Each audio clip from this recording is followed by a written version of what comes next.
Voters have a lot more to think about than who will best fill congressional seats or who will serve as president. 3 initiatives could mean big changes for an agency that's been riddled with problems and oversees your major utilities. Here's News 13's Selena Westervelt. Tim, the Public Regulatory Commission is now infamous for a misbehaving member, Jerome Block Jr.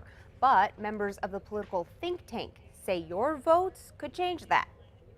Jerome Block Jr., he's become the poster boy for what some call needed change within the Public Regulatory Commission. The convicted felon and admitted drug addict abused his state-issued gas card while on the commission, stealing thousands and even pocketing campaign cash while he was running for the office. Now, come November, voters will be faced with 3 PRC-related decisions. Constitutional Amendments 2, 3, and 4 may be the thing on the ballot, even though it's at the back, that matters the most to working New Mexicans.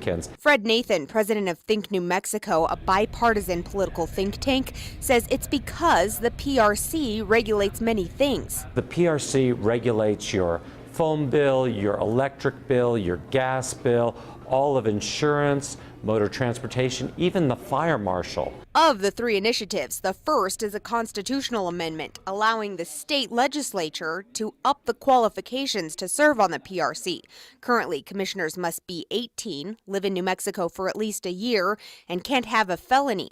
Think New Mexico says that's not enough. In fact, the Public Regulation Commission is the most powerful state regulatory agency in the country. And we think that the qualifications for this office, which pays $90,000 a year, should reflect that responsibility. The next amendment would make registering certain types of businesses the Secretary of State's job instead of the PRC's, a move Think New Mexico believes would help the economy grow by moving applications faster.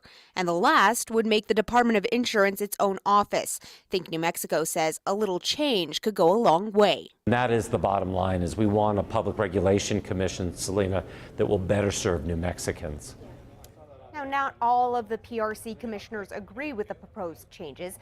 Some believe Think New Mexico doesn't fully understand their jobs and admit they've had some bad commissioners, but say that doesn't mean the PRC needs a complete overhaul. Tim, back to you.